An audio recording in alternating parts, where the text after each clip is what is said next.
Hello out there. Welcome to our podcast today. This is Eric Johnson, the brand. And Coach Aaron Thigpen, the source. Hey, Aaron, what's happening, bud? What's going on? What's going on out there, man? How you feeling? Feeling good? Doing all right, man. Just trying to catch up on some of this stuff. We've been gone for a little bit. Yeah. And I'm going to slow roll it back on the end of the day. Right on, man. Right on. Yeah. So what do we got going today? Well, Aaron, you and I talk about this a lot during our days together.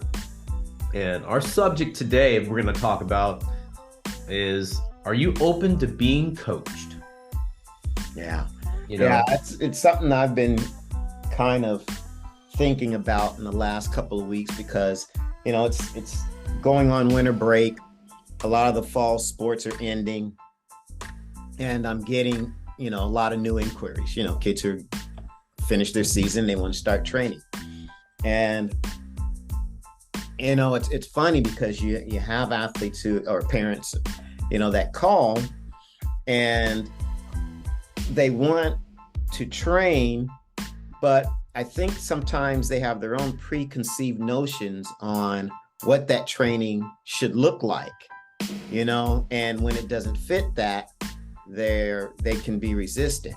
And so what I'm, trying to tell these athletes is you have to be open. If you're not completely open and you're going to see an expert, you're not going to be able to take advantage of the information he or she can give you. I mean, why go see an expert and then second guess everything that they're doing? Are you really looking for help, or are you just looking for someone to, validate what you're already thinking? And this kind of was illustrated by an athlete that I have, young athlete, and he's doing a speed program. And part of when I do speed programs, I give lifting and the running. And when I wanted to give him the lifting, he was resistant. Oh, well, I've got my own lifting program and da-da. And so that was fine. I kind of backed off because I figured, well, maybe he has someone in his area because he's not from this area. And fast forward 4 or 5 weeks later, we're not progressing. And I said, well, what kind of lifting are you doing? Oh, I'm doing this, this, and this. I said, well, none of this of what you're doing complements what we're doing. And at the onset, I'd asked you, I said I had a routine for you to do that would help us work towards our goal. And so that's the sort of thing that kind of struck me. It's like, do you want to trust something off the internet, Mr. 16-year-old, or do you want to trust this 30-year-old black guy who's been or 58-year-old black guy who's been doing it for 30 years? And I see that a lot, and I'm sure you probably see it in on your side from the technical aspect. People come to you to help them with their hitting, but yet they are resistant in changing things about their swing. And I think it's more of, maybe they're just a little misinformed. Maybe because they've had some success with certain things in the past, they don't want to quite let go. But to get the benefit of any coach or any trainer, you've got to turn yourself over. And we always talk about immersing ourselves, in what you're doing. And that means, giving some of that control over. So that's kind of was the impetus for this subject today, is that I want people to kind of think about, hey, am I really all in? Which was another one of our podcasts. Yeah, are you all in? Yes. And, and if you're not, maybe some of the steps leading to deciding with going with a trainer should look like doing a little bit more due diligence. I talk to a lot of people who want to come into Game Speed, and a lot of them don't even read the website. No. And I think it's important that parents and athletes understand a trainer's philosophy and their background and their pedigree. All of that should help you either ask more questions or feel at ease about what this individual wants to introduce to you as an athlete. So even if you don't do something as basic as that, well, yeah, you're going to probably have some reservations and things like that. So, you've got to kind of, do your homework as well. And I think after you do your homework, then maybe some of those fears and reservations can be, allayed. But I'll let you go ahead and take it from here. Aaron, I marveled at the fact that people don't read websites, do their homework, ask questions when they're inquiring, whether it's your services or mine. I'm always amazed at people who don't do that and just go, oh, I heard about this. Yeah, we're going to do it. It's kind of like this instant gratification society that we live in now, that, oh, this worked really good. Okay, it'll work for my kid. Right. Or this is happening, I better do that, or I'm going to miss out on something. Right. And I feel that if you're just engulfed and you're a student athlete, a young athlete that wants to move forward in what they're trying to do, then you're engrossed in the process. Again, we always talk about the process, and what does that mean? Process means longevity in an activity with adjustments along the way that allow you to get to your final destination, wherever that is being. And I think a lot of athletes, parents, and if you're all listening out there, understand that whatever you do in athletics, it takes time. It's not a short-term fix on anything. Whether you're a volleyball player, a softball player, a track and field athlete, football player, basketball, baseball, etc., golfer, tennis, understand that you're trying to get your body in the best possible shape for the long haul. It's not a short term, like I'm just going to come out and I'm going to go this tournament, or I'm going to go this meet for 2 weeks. I need to be ready in 2 weeks. Well, what do you mean? That's just like, we're just scratching the surface after 2 weeks. We're just kind of like helping you start to understand the movement patterns or things you need to do. So, right. That's what we're talking about. Not only athletes you're open to being coached, but parents, are you open to be coached by experts? That's why we're called experts. Right.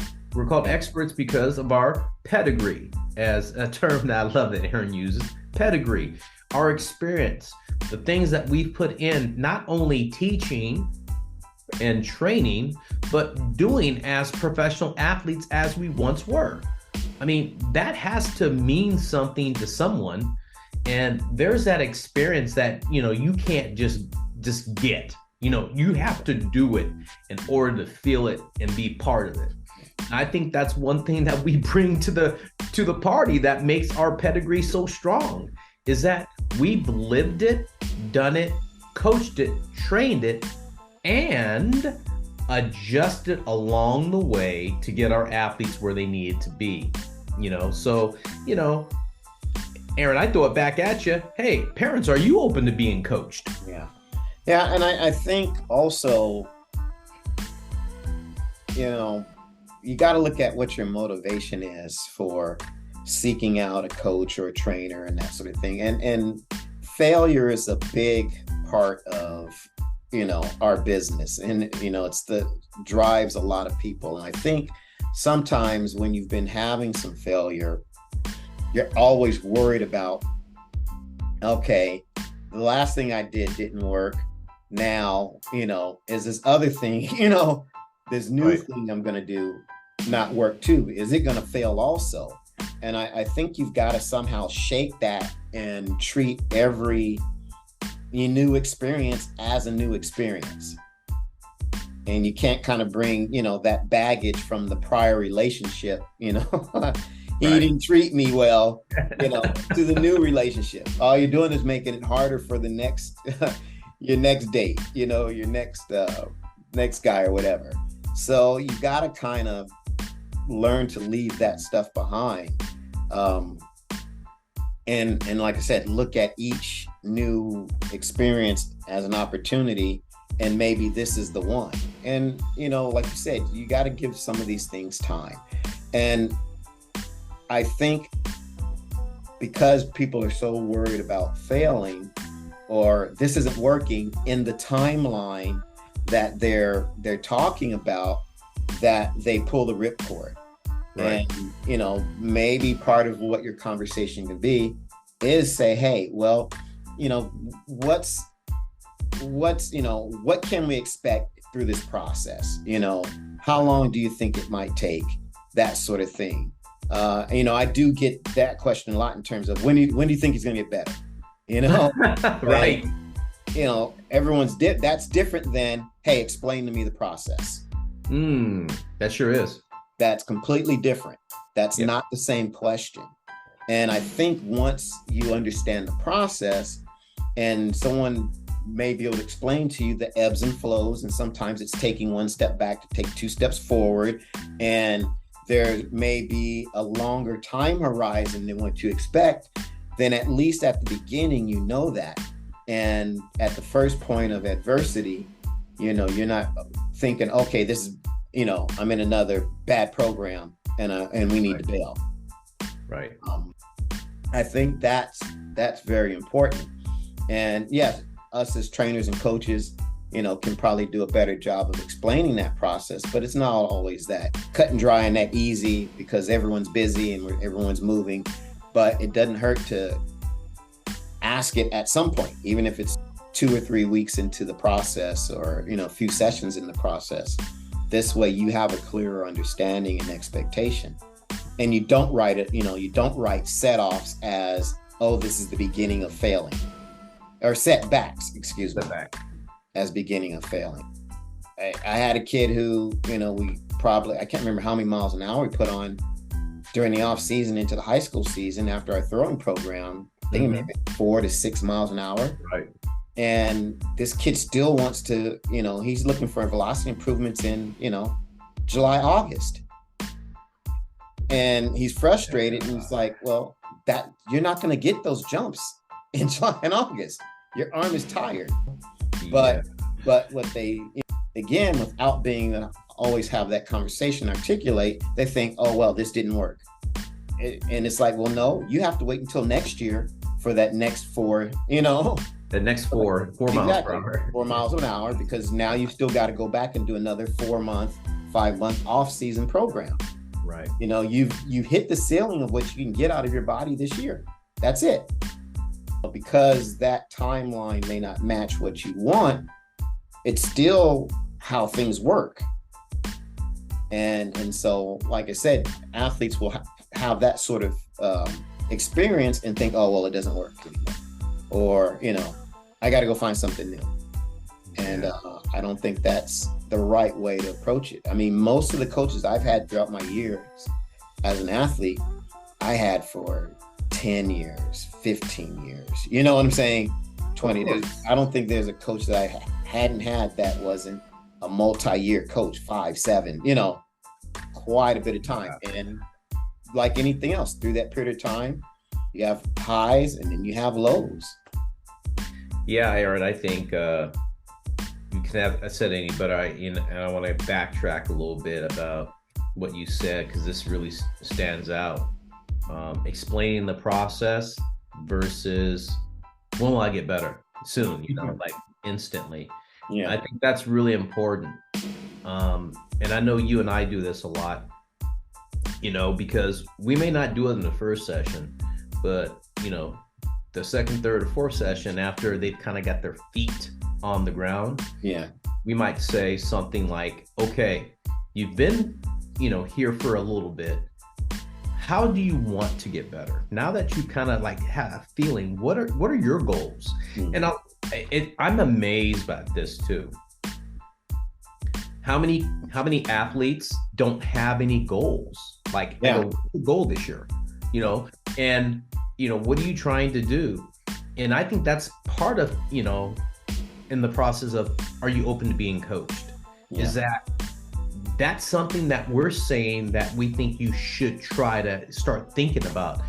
I think athletes are just training to train without any defined goals of what they want to achieve. Like, what do you, I tell my hitters, what do you want to hit this year? What's your average? What's your on-base percentage? How many doubles you want to hit? How many RBIs?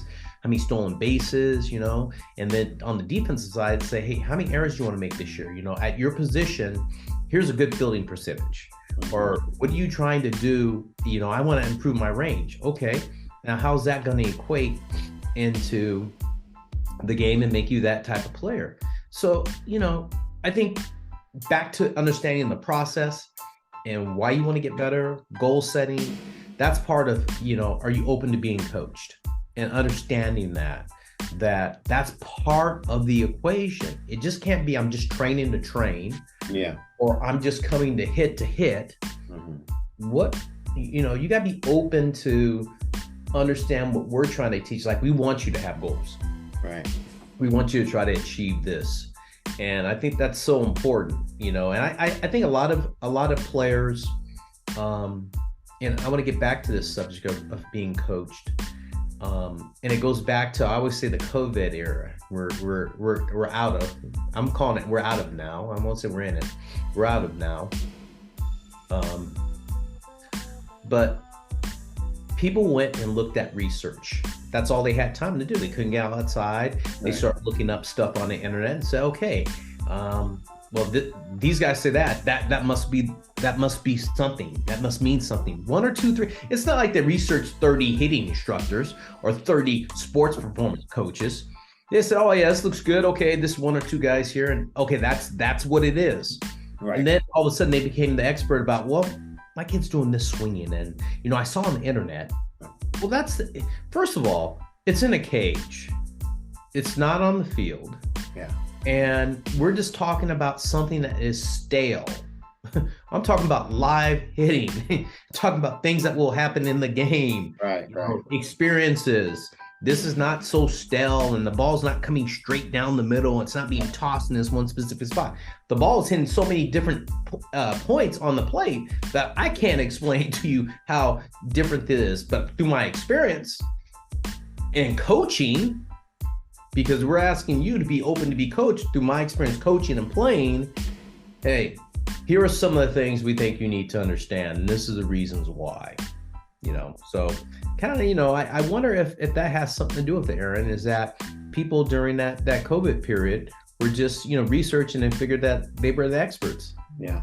Well, that kind of dovetails into actually what I was going to move on to. I was watching a movie this weekend called Amsterdam, and there was a line in it that said, you have to decide which guide you're going to follow home. And that's basically what we're talking about. You can't, all the information could be out there. You could get some good information off the internet, but if the professional you're going to has different information and wants to do it a different way, you can't kind of fact check, you know what I'm saying? Right. What one is versus the other, because they're not the same thing. And it's not even fair, because anything you get on the internet still is kind of at face value. Doesn't talk about any of the idiosyncrasies, the different scenarios, the nuances, all of that. And so, you have to, I think, decide and say, hey, look, this is the path we're going to go down. This is the guide we're going to follow, at least for this period of time. Right. We have a podcast you guys should listen to called Too Many Cooks in the Kitchen. It's similar to that. And so be familiar with the process, follow, just one guide at a time. One guide. And give things time. And if things start to go awry, then have a conversation. I just last week, I had a young lady, she was coming in twice a week. Mm-hmm. A basketball player, and she really was doing well. She caught some things on, for the first probably 3 or 4 months, and then she got sick. She started to miss. I'd been out, and all these things kind of discombobulated, a little bit. And I had checked in with the parent, and she goes, "Yeah, this has happened, that happened," and because I always ask, "Hey, well, how's she playing on the court and that sort of thing," to kind of keep tabs and make sure what we're doing in the gym is transferring. And so some of it wasn't. And she kind of started to backslide a little bit. And what the conversation allowed us to do is to start to pinpoint, say, oh, okay, you know what? Her schedule is off. Your schedule is off. Her, she wasn't coming in twice a week anymore. She was coming in once a week and missing this or missing that. Right. The level of competition that she's playing is higher now. She just came off of being sick.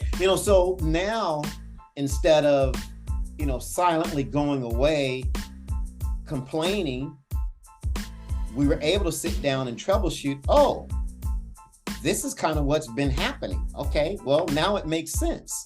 How do we get back on track? And reboot. Yeah, exactly. And I think parents should be more interested in that than, okay, let's jump ship. I mean, if you want to jump ship, that's fine. But there's another podcast I want you to listen to. It's called Magic Beans. Right. And the philosophy behind that. Listen to that. And I think there's a lot of that has to do with people jumping ship.